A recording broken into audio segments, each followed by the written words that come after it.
Where we're going to go ahead and record this session today. So just so you know, we are recording it, and if you have colleagues that weren't able to make it, we'll be happy to send this out afterwards. But welcome everyone. We're glad you're here. Thank you, y'all. Probably everyone knows us, but Adam Wade, Director of Admissions. Lisa Key Brown, Department Chair for Developmental Studies. And today we're going to be talking about advising and how to effectively place students into their Gateway English and Math. All right, we're going to talk about the RISE program objective, placement information, student enrollment, advising, the XRISE A screen that's in Colleague that we can use to look for students' placement, RISE placement tests, parent and co-rec classes and their credit hours, Spring 2021 English and Math placement guide, and registering students in scenarios. So we have a lot to talk about in an hour and 15 minutes. Yeah, and I think Lisa mentioned this to everyone already, but if you do have questions at all during the presentation, make sure you submit them in the chat. We're going to be monitoring that as we go through. And if there's things that you want us to cover that you don't see on this agenda, post those in the chat too, and we can make a point to talk about them. All right, so the RISE objective is to increase gatekeeper momentum. So basically, many years ago, we reformed developmental education. I think this is probably third, fourth, fifth one since I've been here. But most of you remember we had DMAs, 1 credit modules. We went from semester-long classes to 4-week classes and a new placement test. And that was when we had multiple measures and we went to 2.6. And then that really didn't give us the success that the state wanted across North Carolina to get students into their math and English quicker. So the goal of RISE was to implement co-rec courses and eliminate mostly the placement test.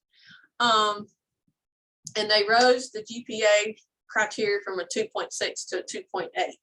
So those are the two main things that had changed as we went into RISE.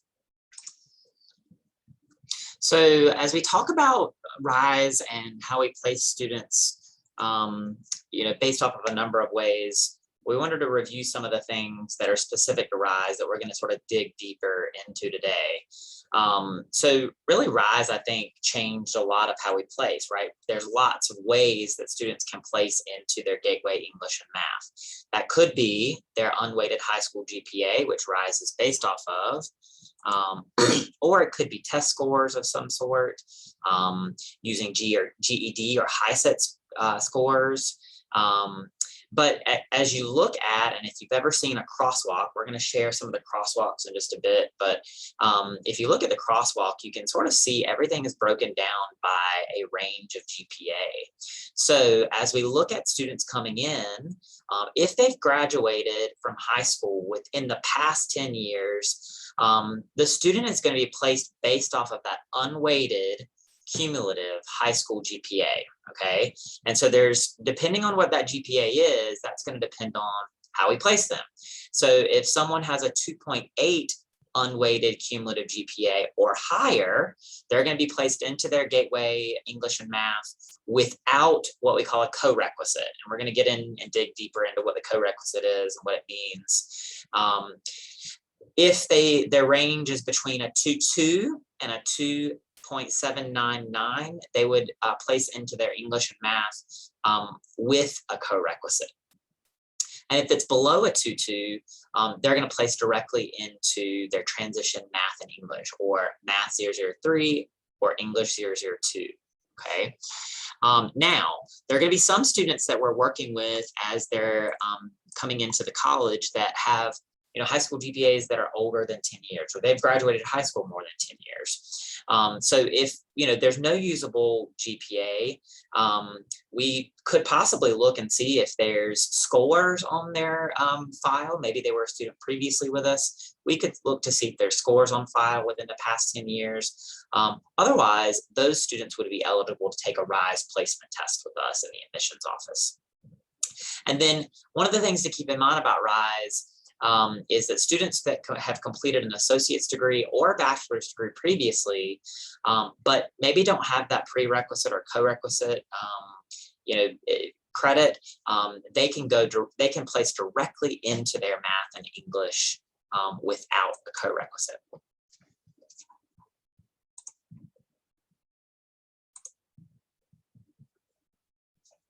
All right, so one of the things I think Lisa mentioned when she talked about the sort of the start of RISE, but one of the real big principles of the RISE implementation was to help students get into and complete their Gateway English and Math more quickly.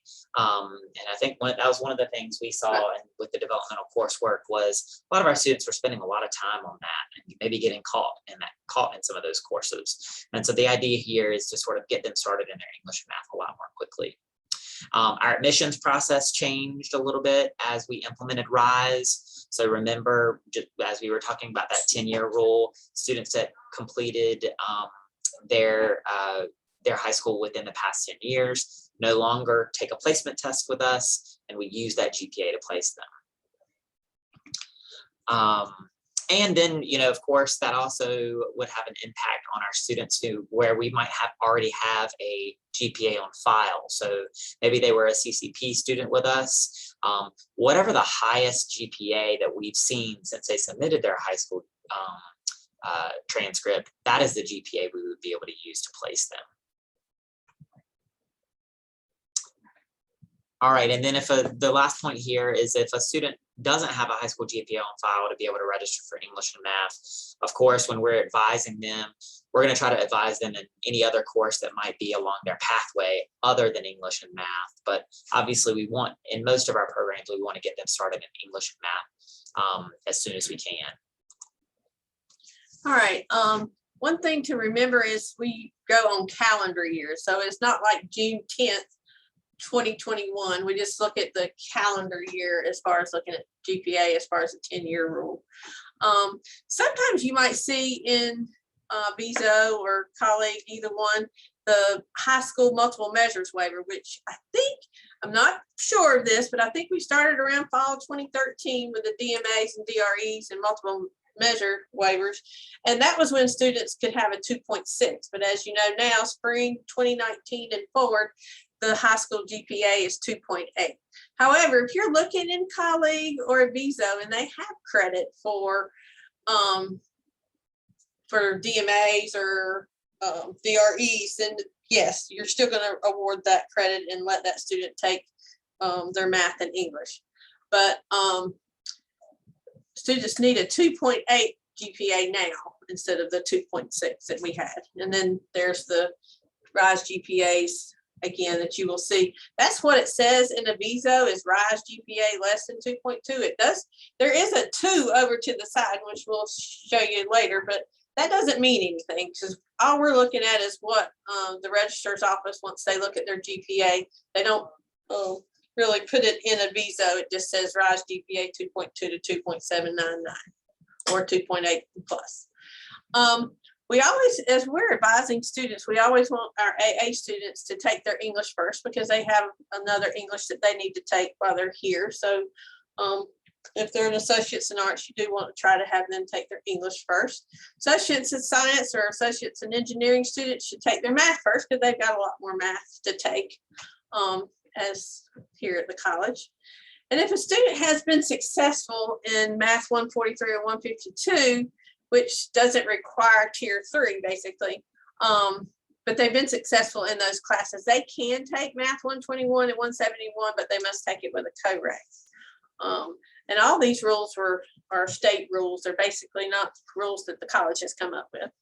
Also, one of the things I think as advisors we sometimes tend to miss is Math 143 and Math 152 has a DRE 098 or English 011 prerequisite. So a student can take English 111 and 011 while they're taking their math class. But if they aren't ready to take English, then they cannot take their Math 143 or Math 152. So because of the reading that's required in those math classes, they do want to make sure that they can read and understand the concepts and the word problems. So we're going to get into talking about where you find some of this information. So when you are advising, new students or returning students, you're probably going to want to dig around in Colleague, or maybe you dig around in Aviso. We're going to highlight some of the ways that you can find this information for your students. This says new Colleague screen, but I think it's been around for a while, Yeah. but it's newer. XRISE A is a great screen for you to sort of take a look at, because it's pulling in information from several different screens within Colleague into sort of one space, so that you can sort of see how a student places. So you'll see sort of on this screen, and we're going to point them out in just a second, test summary, high school information, when they graduated, their GPA, if they have other admissions tests or placement tests there. So it's pulling in from lots of different spaces. And so you'll see here an example of maybe what this might look like if you're looking for a specific student.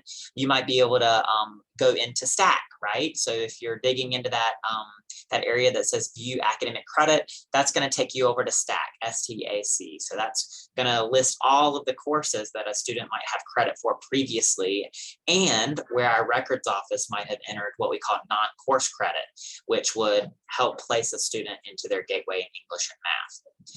Or where you might see previous English and math credit that could help place them. The high school graduation date, that will be where you're able to sort of verify if that GPA is within 10 years. And you'll also hopefully be able to see what the GPA is. And so for this student, that's a 1.948. Then over to the right-hand side, you'll see test summary. That will dig into any test scores that the student has on file. So ACT, SAT, RISE placement. You might also see GPA there. So there's lots of different things filtering into this one XRISE A screen, and it can be very, very helpful for you in placing students. This is sort of what, if you dig into Stack, this is sort of what that screen looks like. You'll see all of that non-course credit, a lot of DREs there, or Math 003 down there at the bottom, right? All of those things can help you sort of decipher how to best place a student. TSUM. So if you're digging into test summary or TSUM, TSUM, you'll see any scores or past placement scores that a student has taken. You'll see for this student, they must have taken our old AccuPlacer test. And so you'll see sort of different scores based off of the different exams they took, or levels of the exam they took.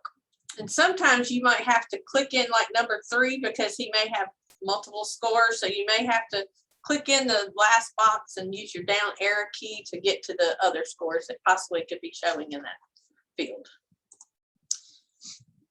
Same thing. Yeah, so depending on test summary can be sort of be a little tricky, and they might show up in different places. So just be aware of that. And exactly what Lisa just said, you might have to scroll over to see additional scores. If you, in this example, you can see the student had 12 different test scores, because there's a number 12 over to the side there. So just know that you can scroll down into that field.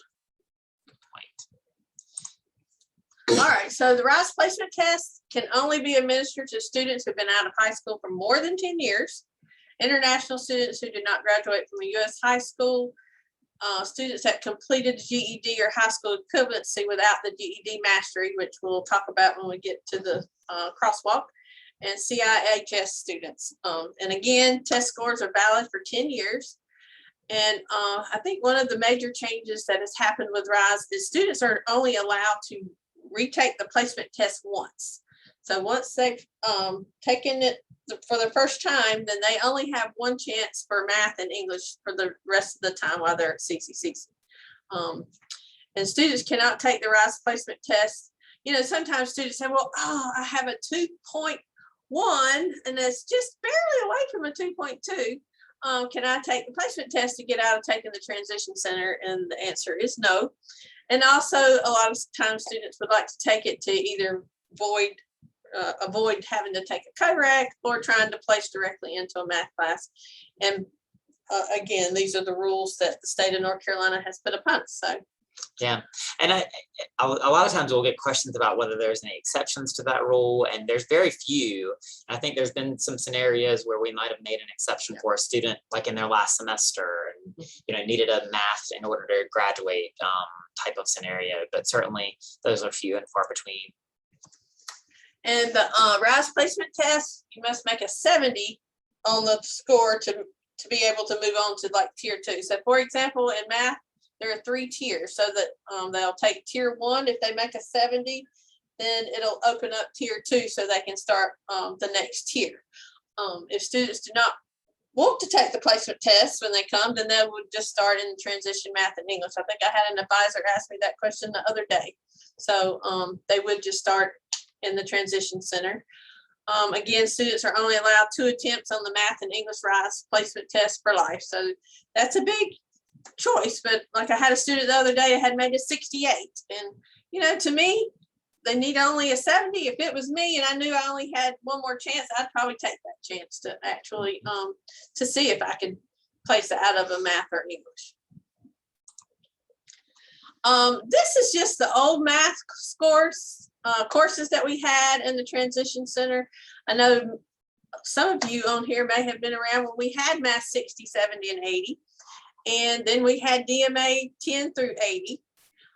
So this kind of shows you, and it also will show on the crosswalk that we'll show you, but kind of how it correlated. The DMA 10 through 30 it wasn't really math 60, but that's kind of the closest they could equate it to when we were switching over from DMAs to the RISE. And then we had DMA 10 through 50, which we said was like tier 2, and DMA 10 through 80, which would have put you through tier 1, 2, and 3. So it also correlated to math 60, 70, and 80. And you can see there are 8 units in tier 1. There's really only 4 units in tier 2 and 4 units in tier 3, but these are like kind of like basic math, intro to algebra, and intermediate algebra. And then we have the DREs, and well, let me back up and bring out some. There's sometimes you will see in Datatel or Viso Math 050 non-course credit, and Math 050 was before Math 060, so it really doesn't correlate to anything that we do right now. That was kind of we used to have 4 classes, and now we only have 3 basically. The DREs, we have DRE 97, which is like tier 1, and then we have DRE 98, which is like tier 2. So if a student finishes DRE 97, and we'll talk about where they can go based on what tiers in just a second. Cool. So I'm gonna just really quickly, I'm gonna stop sharing my screen because I'm gonna go grab the PDFs of the let's see, of the crosswalks here, so that we can share them with you. And you might be able to see the current crosswalk, or what's posted in Aviso as the current crosswalk. We should be able to pull that from the Aviso screen in testing. There's a copy of the, excuse me, that's the new one. Sorry, I put the old one, but that's the new or the current one that I just posted. And then here is copies of the old one. Because sometimes you may have to use the old one if you have DRE or DMA credit. And if it still confuses you, you can always call Adam or myself, and we'll be glad to help you decipher them. Yes. Sorry, I'm trying to transition my technology here. Just one second.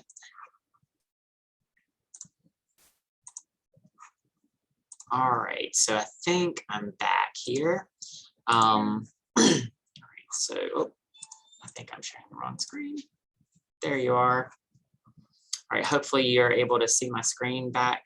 Can everybody see my screen? All right, okay, great, thank you, I appreciate that. All right, so moving right along here. Okay, so here we have 3 tiers for math. So that's where the Math 003 came from. So that 3 stands for 3 tiers. So you have basic math, intro, and intermediate. I think I've just talked about. I kind of got ahead of myself. But if you look at this screen, and this is on the advising guide that he just posted for you, and they will be updated in Aviso hopefully within 24 hours. I sent a new one to Seth yesterday.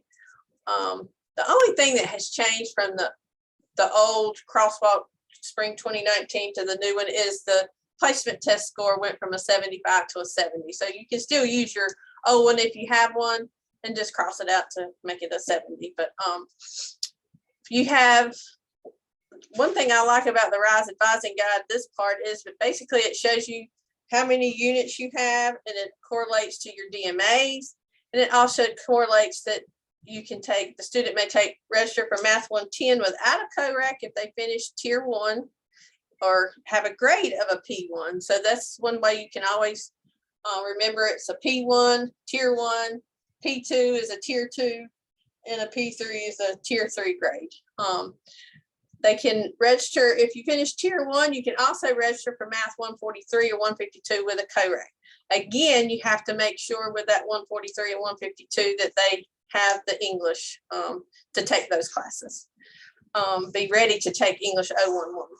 You have P2, which is the 10 through 50, register for Math 143 or 152 without a COREC, and or register for 121 and 171 with a COREC. For AS students, we have a hard time trying to get them to understand they have to get through tier 2 to be ready to take 171 with a COREC. Because if they only get through tier 1, they are required to come back and take Math 003 again to try to get through tier 2.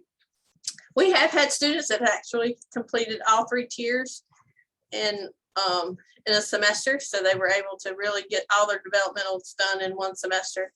And then we have the P3, which mostly is for your associates in science, the Math 121 and 171 without a COREC. And for English, they have to make it through at least tier 1 to take English 111 with a COREC. And the COREC for English 111 is the same as English 011. It's a support course. And then if they finish the 2 tiers in English, they can take English 111 without a COREC.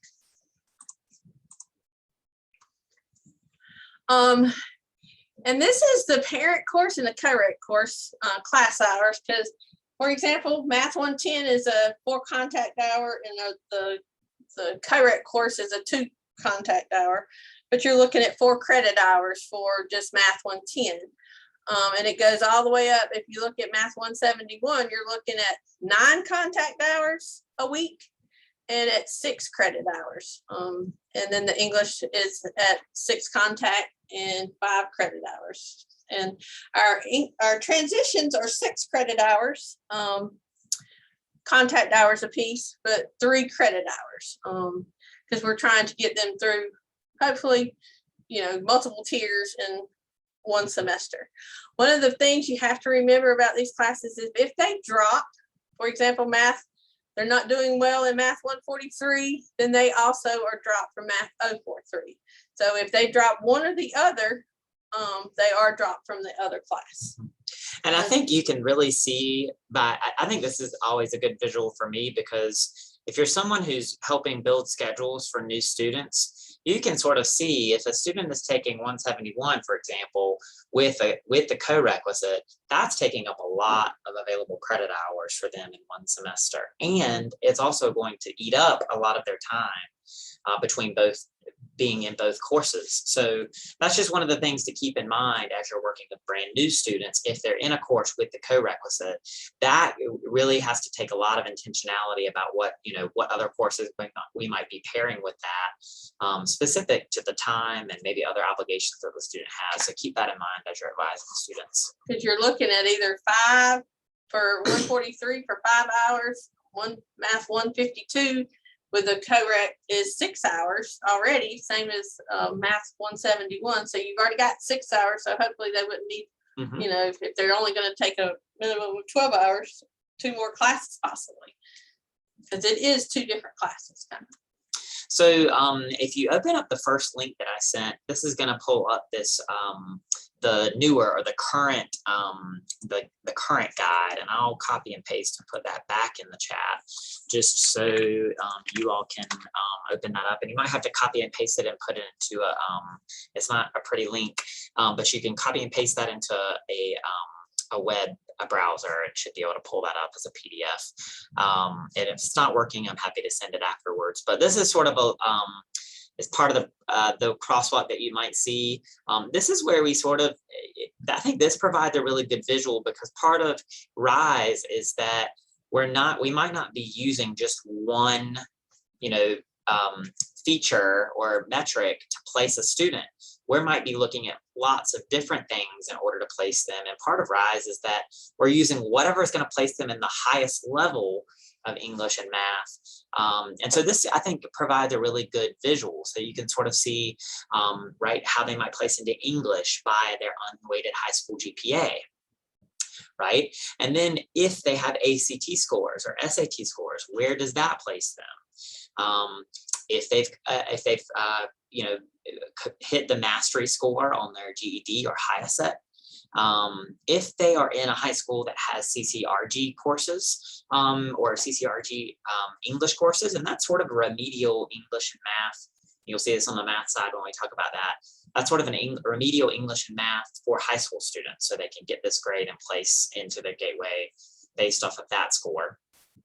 In Lee County at the moment, Lee, Harnett, and Chatham have not started really. They started, but they have kind of backed out of the CCRG at the moment. Yeah, and I think a lot of high schools in North Carolina are sort of in that boat. And then you'll sort of see if they've taken the transition course, if they've had previous, NC DAP or what we previously used to place students. So you'll see, or their RISE placement test, right? So you'll see there's lots of different ways, every single way that we know of. And you know what, probably all the ways are not even listed here. Sure. So if you run into those, definitely call us, and we might have to put our heads together about it.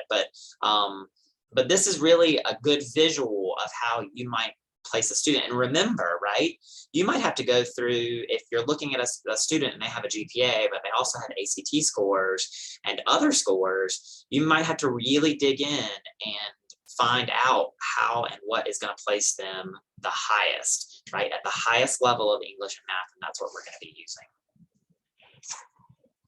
And here is the visual for math. So sort of same scenario here, and you can sort of see where students were placed into the different levels of math according to what scores or GPA we have on file. Anything else you want to add there, Lisa? The one thing, go back to the English one, Sure. or because back in the old days, you used to have an English score and a reading score, and now it's an or.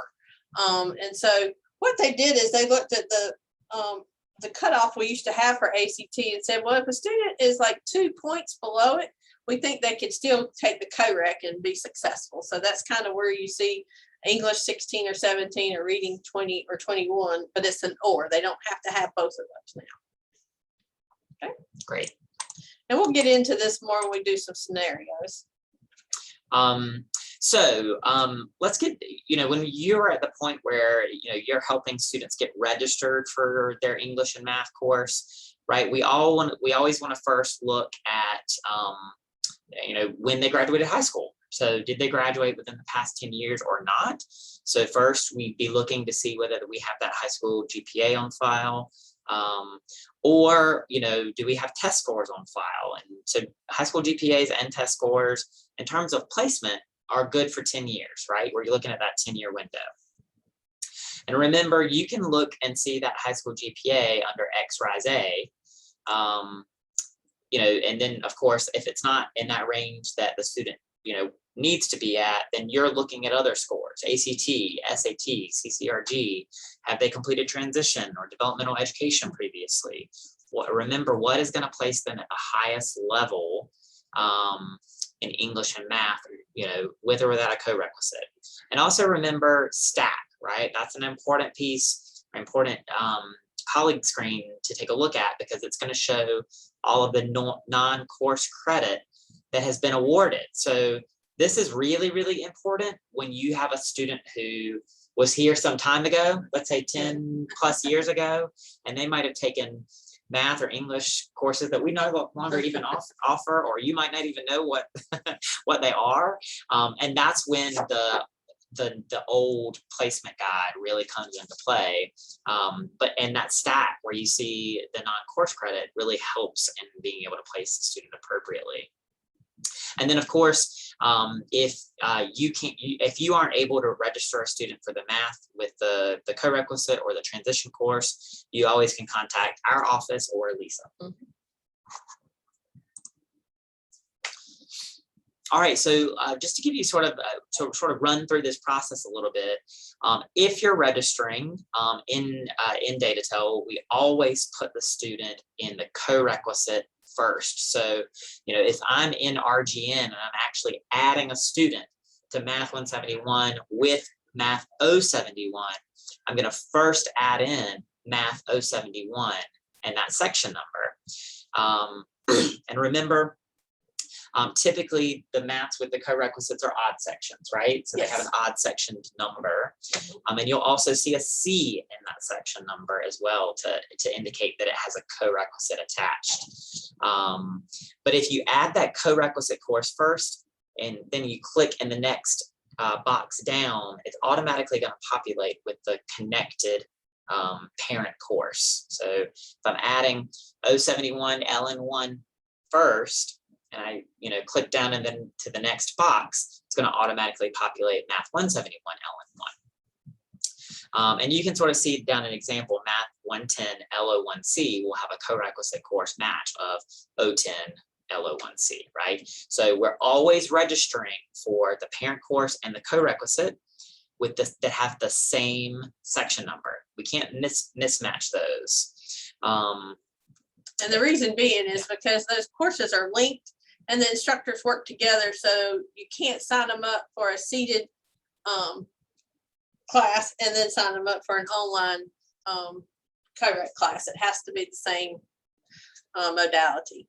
And also the Math each course, like in math and in English, has an even number section at the same time and place, because they have students that do not need the co-rec, and students it's kind of divided into the classrooms. You have some that need co-recs and some that don't. Yeah, that's a good point. So you might see multiple sections at the same time. Yeah. And that means that those students are probably in the same course, but one is for students who need it and one for don't, right? All right.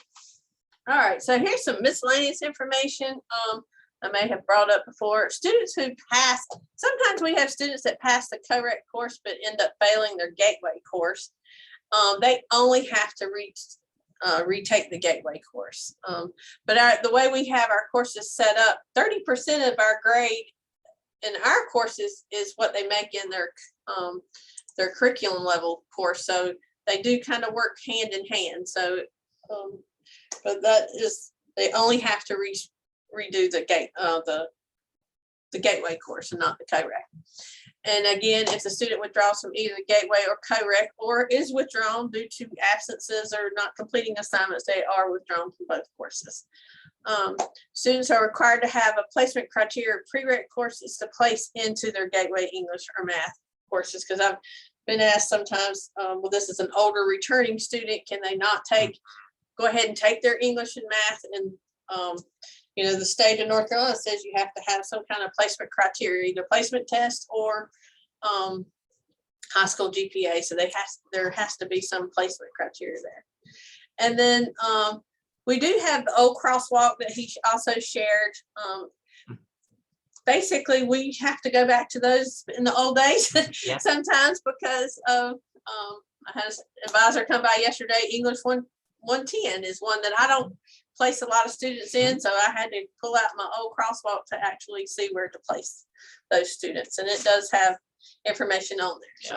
And I think the old crosswalks are really, really helpful when you see things on stack or non-course credit for things like English 090 or reading 080, right. math 050, 060, 70, things like that. You really are going to have to use this old crosswalk in order to figure out how to place them.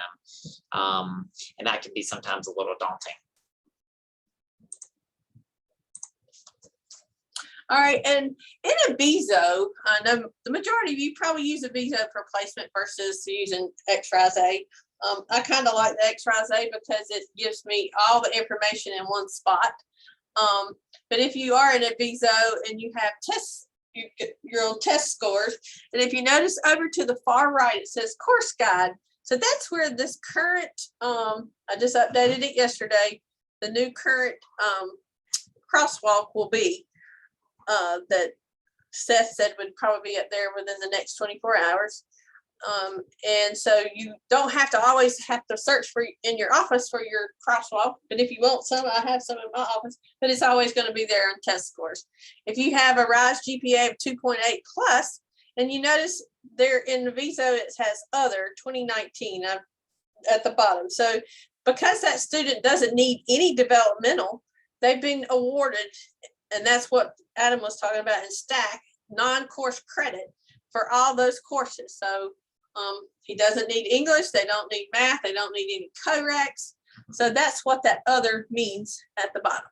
And then, you know, the other piece of this non-course credit is the reason it's being added as credit is it will then allow you as the advisor to go in and add the Gateway English and Math without having to, you know, add a code. This is basically showing data tell that they meet all of the prerequisites that are assigned to that specific course.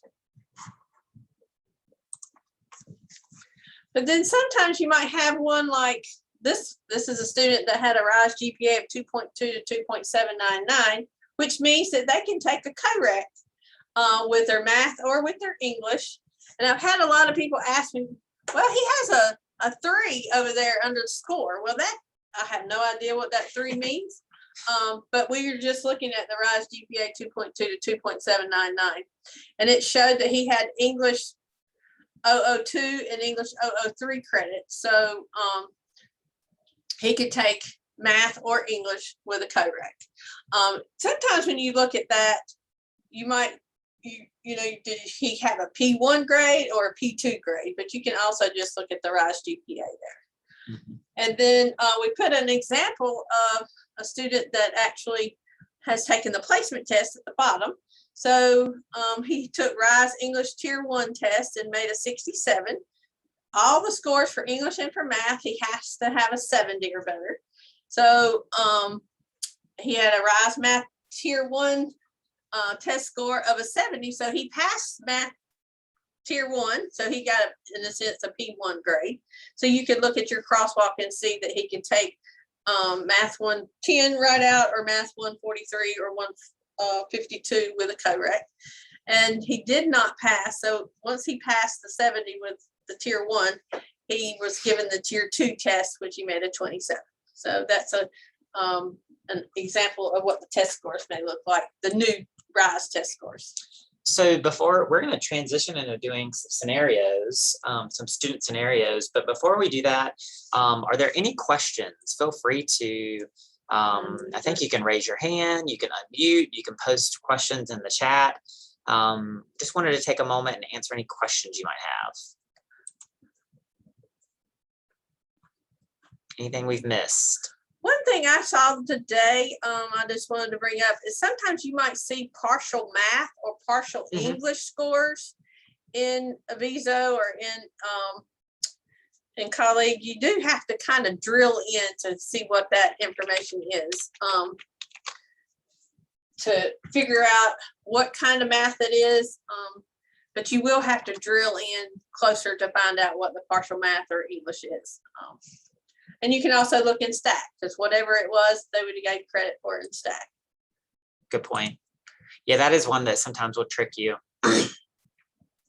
Any questions before we sort of dig into some scenarios? All right, so how this is going to work, we're going to present a student scenario, and we hope you'll engage with us. You know, what we want you to do is we're going to sort of present us a student, and you share in the chat box how you would have, you know, where does this student place? Okay. So, and you can just post that in the chat box if you'd like. And if you'd like to raise your hand and be the one that answers the question, we can do that too. Yeah, sure. All right, so this is Jane, a first student. She is an AAS student who plans to enroll in the spring of 2022, and she wants to take English 111 and Math 143. And you'll see we've included a little grid over there about everything we have on file for Jane. Okay, you'll see her ACT math scores and English and reading. You'll also see there's some developmental credit and her GPA. So how would you advise Jane? Feel free to post it in the chat.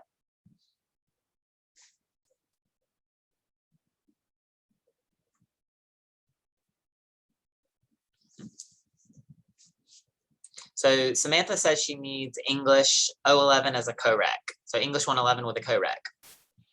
Okay. All right. Way to go there.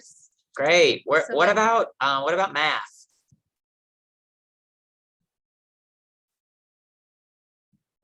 What do y'all think? This might be a tricky one.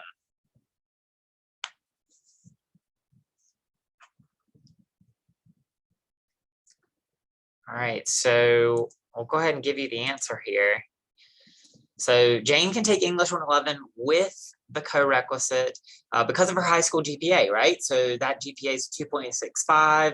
The range for co-requisite is 2.2 to 2.799. And she graduated within 10 years. But you could also use her ACT reading score, right? So either one of those is her, if her GPA maybe had been a lower, you could use her ACT score to place her that way. And remember that rule that Lisa talked about, you don't have to have both English and reading to place, you could use either or. And then for math, she had 22 in ACT, which would allow her to take a math without a co-requisite. And remember, Math 143 requires, which is her gateway math, that requires DRE 098 as a prerequisite, which equates to that English 011. So as long as she's taking English, she could take the math. But she'd have to take them at the same time. That's right. All right. Any other questions? I would advise her. I forgot. And that's totally okay. But just remember, right? I think this might be a good example, but remember back to what we said at the beginning. We're always going to place based off of what's going to place the student at the highest level possible. All right, we got Sam. And Sam is an AAS student who entered in fall 19. He has credit for DMA 10 and 20. What should he do to complete his math requirement? So he needs math 110. That's what his gateway math at the bottom. It says he needs 110. So he has a GPA of 2.5. He graduated in 2011, and that's all we have on him. And he has credit for DMA 10 and 20. So what do you think there?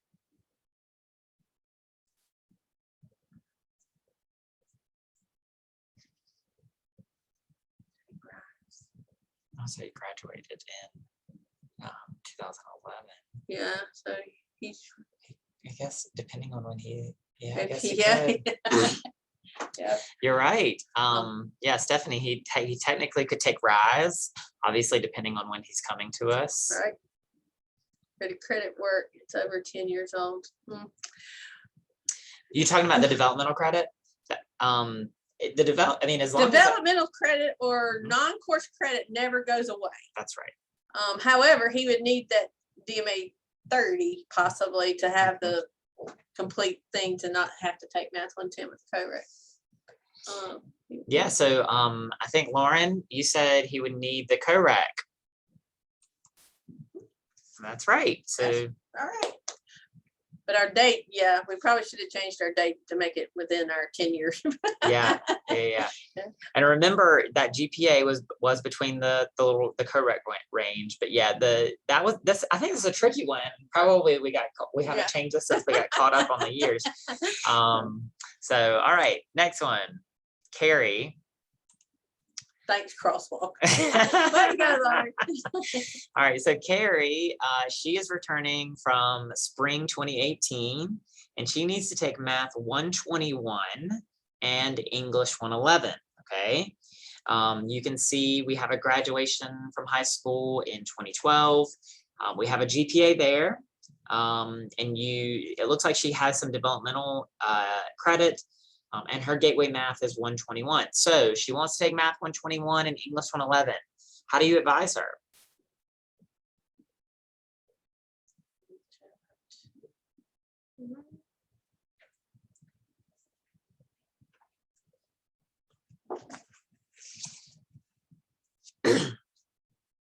So Samantha says maybe English 02. But she's straight 97. But remember, right, with Carrie, she does have DRE 097. So Has some prior what would that mean? developmental. Yep. You should be able to see that on the crosswalk a little bit too. What about her math? How would you advise her on math?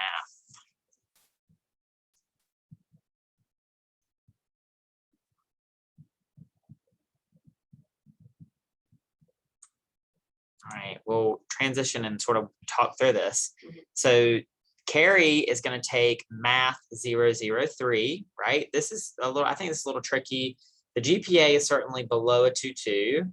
And then it looks like she's got some developmental education. She completed DMA 10 and DMA 40. But she doesn't have 20 and 30, right? Well, really 10 through 80. That's right. So she's missing some developmental credit that would place her directly into math 121 or even 121 with a co-requisite. So she would place into math 003, right? And remember, if she's taking math 003 and she wants math 121, she really needs to pass out with a P2, right? A grade of P2, meaning she's completed through level 2. Now for English, because she's completed DRE 97, she would place into English with a co-requisite because of that 097 credit. And so that's where you see the crosswalk can be really helpful because, yeah, and you'll also see sort of where that equates in the transition course. But the crosswalk can be really helpful in sort of seeing where is going to place the student the highest, because really according to that GPA, if we had nothing else, then yes, the student would place into English 002, but because she has DRE 97 credit, she'd place into one level higher. And if you look on the back of your advising guide or under the transition, you'll see complete unit 1 through 6, grade P1 or DRE 97. So you see the actual credit there. Any questions?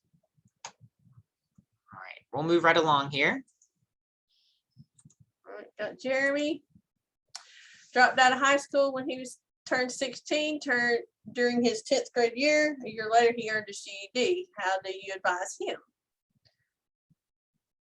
So he has a GED score of 172. If you look at your crosswalk, you can see what the GED has to be. What do you think? Can he take math and English or math and English outright, or does he need to take the placement test, or what would he need to do?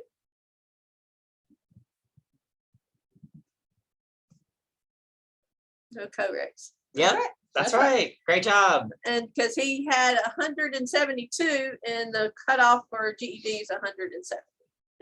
Yep. Great. Way to Perfect. go. Great job. All right, so Susan began working towards an associate in art in 2016. She started in fall. She is a part-time student and can only take 1 or 2 classes at a time. She needs to get her math requirement finished. How do you advise Susan? So Susan graduated in 2015.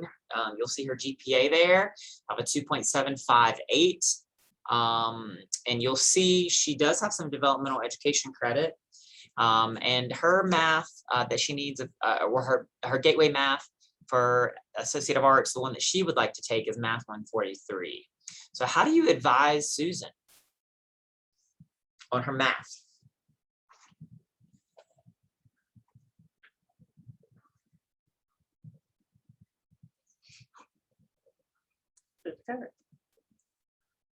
Perfect. Yep. So math 143 with the co-rec, and right, if nothing else, it's because of that DMA 10, 20, 30, but also her GPA, right? Great job.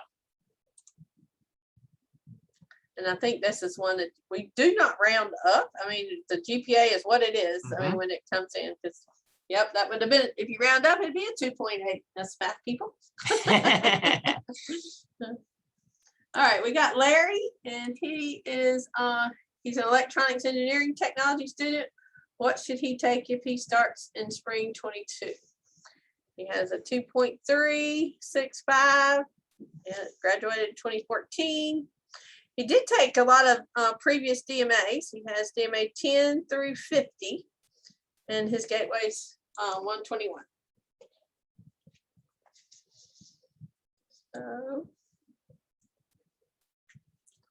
And a lot of times, if you're looking at the DMAs, or you want to try to look where the transition center is, because it kind of equates over there. He can take his regular math and English. That is true. He can take his math, correct, with what? With a co-rec? And a co-rec.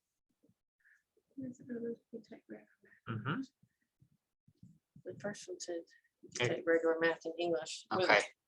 So yeah, so it looks like Larry. He can't access the crosswalks. So maybe. Yeah, I'll send you the link. Dana, I think I'll send you the links as soon as we're done here, or everybody that was on the calendar invite. But yeah, he can take the math with a co-requisite due to high school GPA and or the DMA credit. Right. Yeah. So either one. Now, if you were to advise the student on English, how would you advise them on English?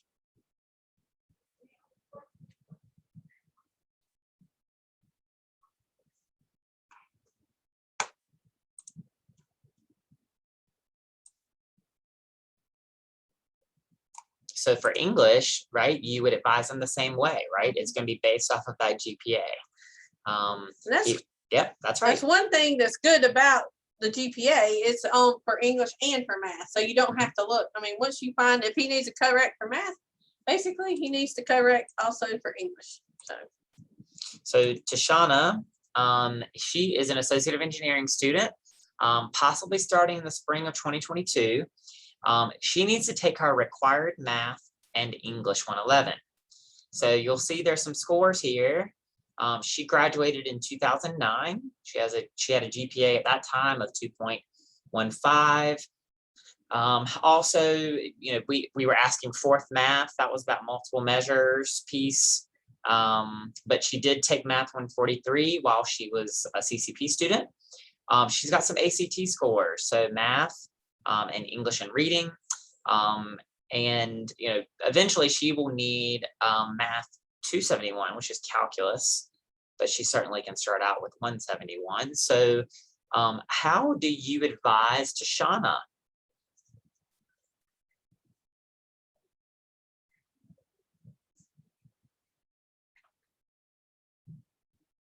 No correct for me. And that's because of her ACT scores, right? Perfect. So yeah, Tashana can take math 171 without a co-requisite due to her ACT math of 2023. English 111 with a co-requisite due to her GPA and ACT of English 16. So this is a great example of where her GPA didn't get her into English class, but her ACT score did. Yeah. And remember, with Associate of Engineering, Tashana will start out unless she places directly into calculus. And there's specific ways that you can place directly into calculus, but 271 calculus is the required math for Associate of Engineering. So if a student places lower and doesn't place directly into calculus, then they will need to be double majored and they start out in their 171 pre-calculus algebra. So Kelvin has a question. Yeah, Kelvin.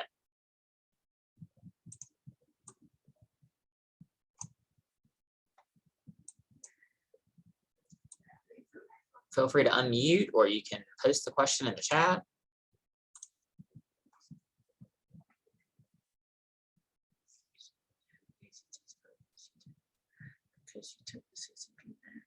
She would have to take it with. That's Yeah. a great question there, Kelvin. She would have to take, since she took 143, she would have to take 171 with a co-rec. That was one of those miscellaneous information things that I gave you. Good question. Great question. All right, we have Terry, who is a transfer student for spring 22 term, who has DMA 10 through 30 credit. He needs to take his required math and English. And he also has some ACT scores, his GPAs, 2.0, and it really his high school GPA is too old.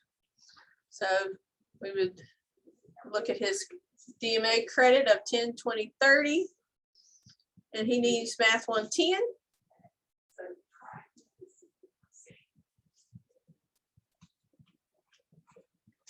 So what do you think?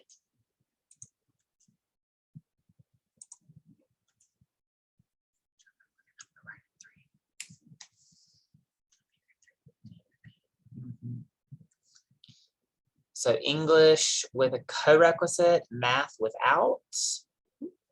Very good. Great job. Yeah. Terry can take English 111 with a co-requisite due to his ACT English score. And then math because it's got the DMAs. Right. Perfect. This lady, Brandy, looks great. So Brandy, she doesn't look very happy. Brandy is a fitness student who needs to take English 111 and math 152. And you can see she has a GPA for at 2.851. She graduated in 2017. And she does have developmental math credit of 040. So how do you advise Brandy?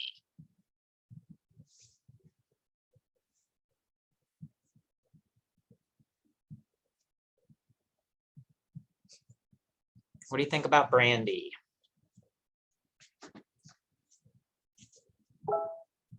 Yep, great job. No Yep, co-requisites. No co-recs. Very good. Yeah, she can do. Yeah, she can do whatever she wants. She can take English 111 and math 152 without a co-requisite. That's right, because of her GPA. Barbara's recently divorced, going back to school in summer of 2022. She wants to get her AAS in business administration and transfer to Franklin to finish her bachelor's degree. What do you advise her to take? So really the only credit she has some transfer credit of math 60, 70, 80. She has DRE 096, 097. And her gateway is math 143.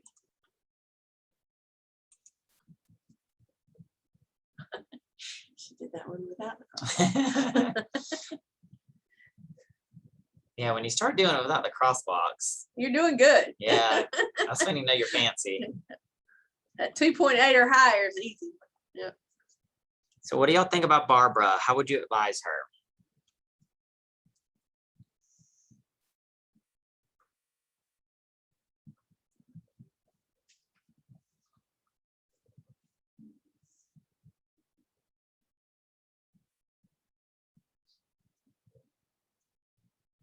Okay, so Barbara can take English 111 with English 011, and that's due to that 097 credit. And then she, once she completes 011 and 111, then she can take math 143 without a co-requisite due to the credit for 60 and 80. Okay, or she can take both of them at the same time. Yeah. Okay. All right, so Carter is an AS student, Associate of Science student, who will be entering in spring of 2022. How do you advise him? So you'll see he graduated in 2013. He has a GPA of 2.595. He has ACT scores. He's also got some transfer credit for 271, math 152, bio 111. He's got developmental credit of 096 and 097. So how do you advise Carter on his English and math? No co-recs. All right. Yeah, so in spring, Carter should take Math 272 since he's already got 271. Do the AP credit and take English 111 without a co-requisite due to that SAT score. Okay. Great job. Mhm. All right, I think We we have- might be the last one. Yep, this is the last. Okay. All right, we got Michelle, who is a paralegal student who started in the spring of 2019. How do you advise this student regarding English 111 for the upcoming semester?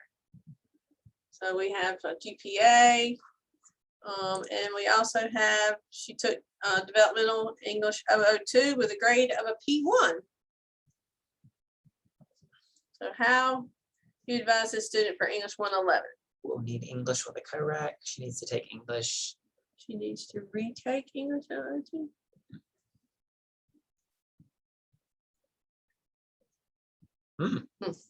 Okay, she can take English one with a P1 grade. She can take English 111 with a correct due to a grade of a P1. One thing I don't think I brought up is the grades in the transitions are P, P1, P2, P3, or R's, and the grades in R's for repeat or R's kind of like a pretty F, and then in the corrects, the grades are P's and F's. So that is the difference between the correct grades and the transition grades. So I think that's all we have. So that's it. What questions do y'all have, or anything that you wish we would have covered or chat about that you need to know more information about? Feel free to let us know. You can unmute or put it in the chat. Yes, this is Thea Boyer, and I write Lisa often, and I'm that person that writes her all the time. My question is when, not if, when I mess this up. My question is like, is there a safeguard that says, hey, this person shouldn't be in this, or hey, they're missing this? Like, what's that safeguard for when we mess up, or if we mess up, if I want to be positive? Yeah. Yeah, a lot of times, especially for new students, English and math faculty are sort of double checking at the beginning, or at least historically they have. We And check all developmental students. faculty will sort of do a check just to ensure that they meet the prerequisite, or that maybe, maybe admissions or someone else has advised them and the faculty can't see what we advised them on, so we make sure that credit is applied, things like that. So that's, I think, probably what you're asking about. Did we answer your question there, Thea? I guess just looking for, like, if we mess up, we put them in something they're not supposed to be in, or we forget to put that English 011, there's just a safeguard to say, hey, because, when they get in a upper level class and they're supposed to have a prereq, we can check and make sure they have that prereq and say, hey, you're not supposed to be in this class. You didn't take the prereq. I guess I've been wondering that same thing for English and for math. If they get in a class and they're supposed to have a co-req and they don't have it, is there a safeguard to say, hey, they can't be here, they need to add the co-req, or they need to go back to transition? Yes, yeah. So a couple things here. So the faculty are definitely checking to make sure they actually place into the course. But I think one of the pieces that, the way that we built the system, the way that it is we wanted to be really, really intentional, because sometimes we can really place students into the wrong co-requisite, the wrong course really, really easily. So you always want to make sure that you're adding the appropriate matching co-requisite and course at the same time. And then I think there's probably going to be times where you automatically have to work with someone in admissions, or Lisa or others, to add those specific courses. The transitions or the co-reqs. And so we always do a double check there anytime we're doing that. Any other questions?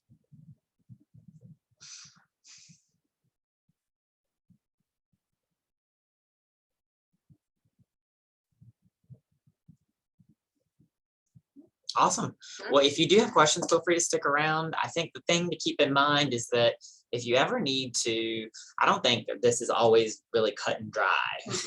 I think you're lucky to have a student who only has a GPA on file, and and that's the only thing we can use to place them. That's a really good example of something that's really easy to place. But a lot of times you'll have students with a plethora of scores or GPAs. And so if you ever have questions or want to bounce things off, we're always here and available through GChat or phone or email or whatever. So And we'll be ones registering for the transitions and the corrects Yes. submissions and myself. So feel free to reach out. It's always good to, if you email us, to give us the student's name, the ID number, and if you've already looked it up, it's right there. You can, that thing, you're really good about posting what you just saw in Aviso. And that way we don't have to look it up, because we will, anytime an advisor calls, I always look it up to make sure that we're putting the student in the right place.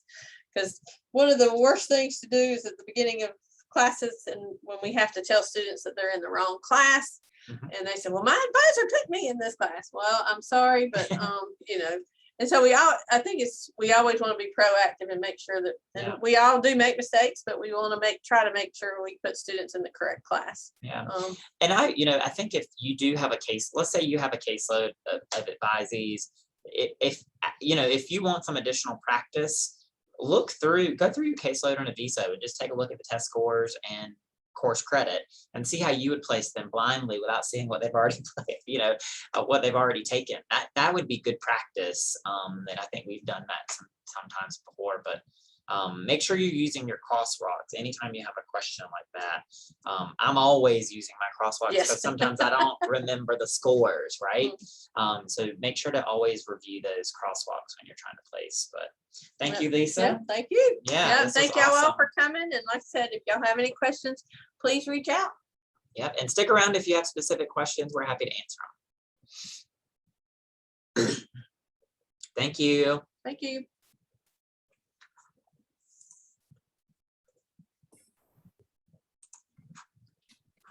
I think we have like 20.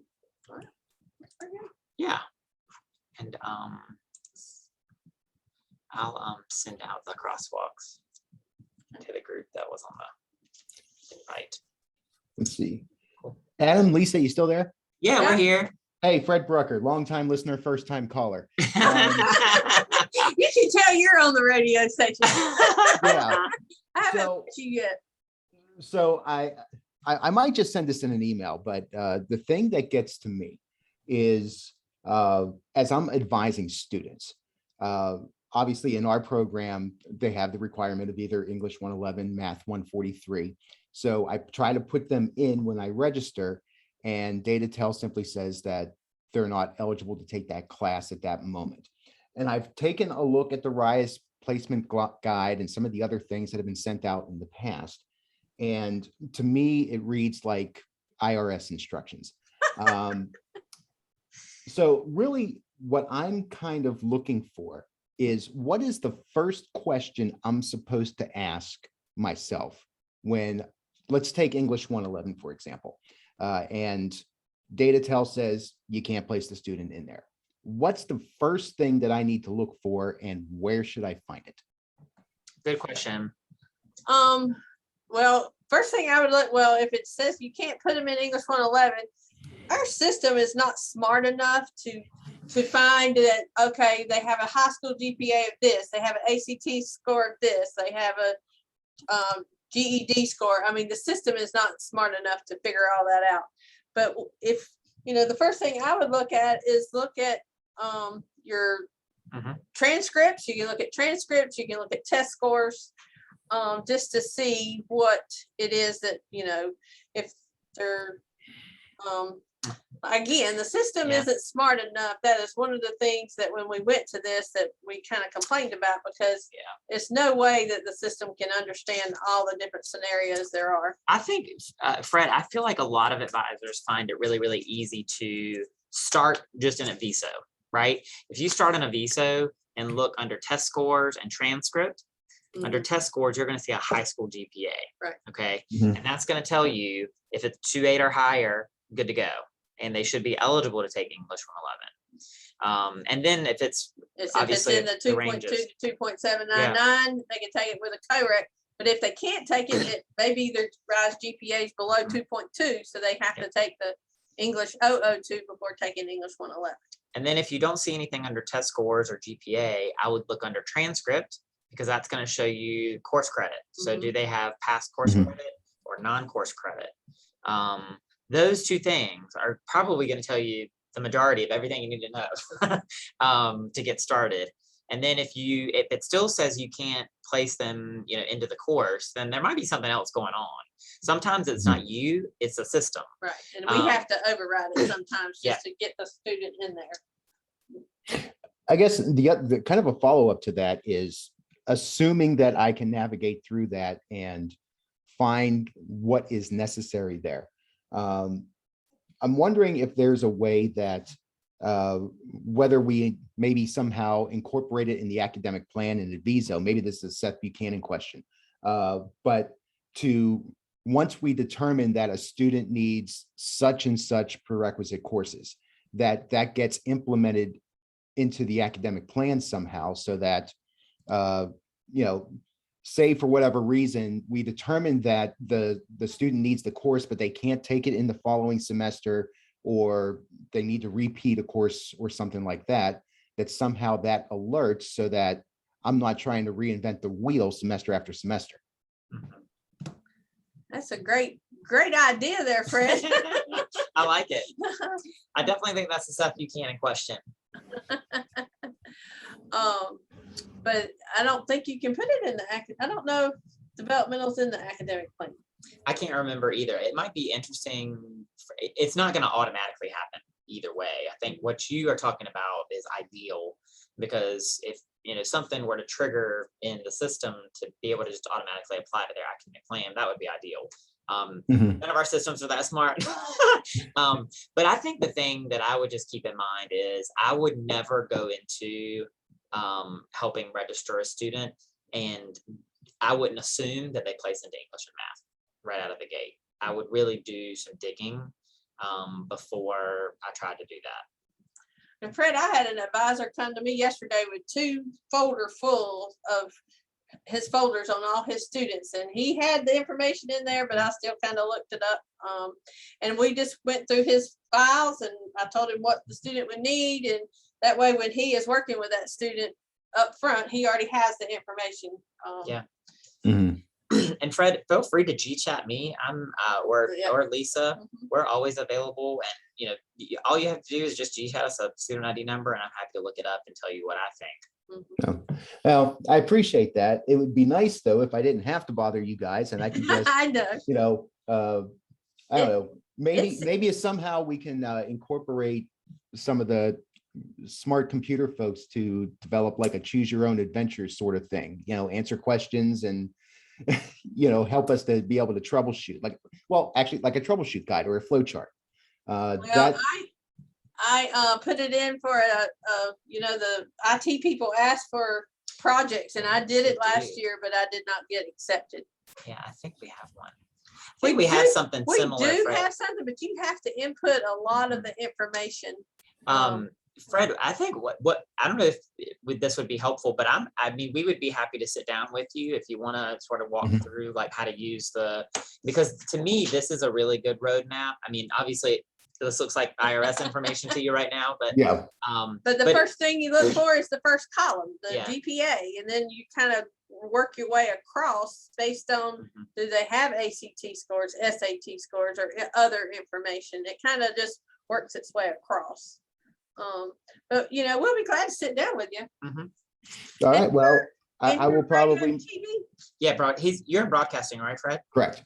Okay. I think, and you said 143. If I'm not mistaken, you might want to check with Billy, but I think they do 110. Well, 110 or is 143? non-transferable if they want to advance after the associates. They have to take 143 if they're going to move on.